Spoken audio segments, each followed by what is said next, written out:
पिताजी मैं स्कूल जा रहा हूँ। बेटा आज स्कूल की छुट्टी है। अरे मास्टर जी नमस्ते। मुझे तुम्हारे पिता से कुछ जरूरी बात करनी है। अरे मास्टर जी आप अचानक। चिंता मत कीजिए, राजेश ने कोई गलती नहीं की। तो फिर आप किस काम से आए हैं? मैं राजेश के भविष्य की बात करने आया हूँ।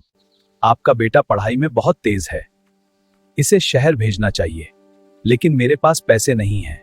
मैं पढ़ने जरूर जाऊंगा। मेरे पास एक सोने की कलम है, यह मुझे मेरे प्रिंसिपल ने दी थी। अब यह मैं तुम्हें दे रहा हूँ। मैं इसे संभाल कर रखूंगा। इसे शहर में मेरे मित्र के पास गिरवी रख देना, वह तुम्हें पढ़ाई के लिए पैसे देंगे। मैं मेहनत करके आपका कर्ज चुकाऊंगा। मुझे तुम पर पूरा विश्वास है। बेटा खूब मेहनत करना, जी पिताजी। अपना लक्ष्य कभी मत भूलना। मैं जरूर सफल बनूंगा। ये शहर कितना बड़ा है। मुझे मास्टर जी के मित्र को ढूंढना है, उन्हीं से मुझे मदद मिलेगी। मुझे पढ़ाई करनी है। क्या तुम रघुनंदन जी के पास से आए हो? जी ये उनका खत और डिब्बी है। मैं समझ गया। यह लो पढ़ाई के लिए पैसे। धन्यवाद। तुम बहुत मेहनती लगते हो। मैं बड़ा आदमी बनना चाहता हूँ। मेहनत करोगे तो जरूर बनोगे। मैं पूरी कोशिश करूंगा। मुझे और मेहनत करनी है। मुझे मास्टर जी का भरोसा नहीं तोड़ना। एक दिन मैं बड़ा अफसर बनूंगा और सबका नाम रोशन करूंगा। उधर समय धीरे धीरे बीतता गया। राजेश ने दिन रात मेहनत की और पढ़ाई में खुद को पूरी तरह लगा दिया। कई सालों की मेहनत के बाद उसका सपना पूरा हुआ। राजेश अब एक बड़ा अधिकारी बन चुका था। मेहनत कभी बेकार नहीं जाती। आज मैं सफल हो गया हूं, लेकिन यह सब मास्टर जी की वजह से है। मुझे उनका धन्यवाद करना चाहिए। सर ये फाइल साइन करनी है। ठीक है, रख दीजिए। आज आपका कार्यक्रम बहुत व्यस्त है, काम ही मेरी जिम्मेदारी है। बेटा राजेश से मिलना है। बिना अनुमति कोई अंदर नहीं जा सकता। मैं उसका पिता हूं, मुझे आदेश नहीं मिला। मैं बहुत दूर से आया हूं, मुझे नियम मानने होंगे। ठीक है, मैं इंतजार करता हूं, शायद वह बाहर आए। गाड़ी रोकिए। अरे पिताजी आप यहां। बेटा तुम बहुत बड़े आदमी बन गए।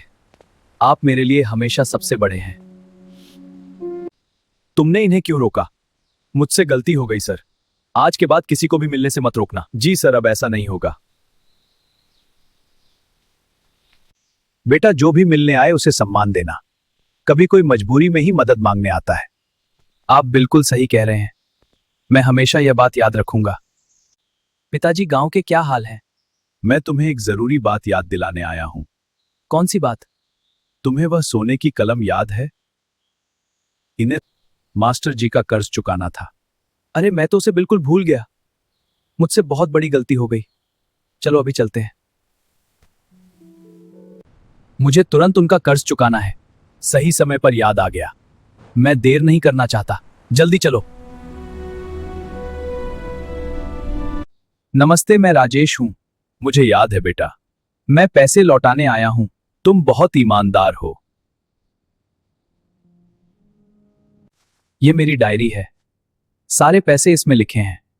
बहुत अच्छा किया। ये लो तुम्हारी डिब्बी।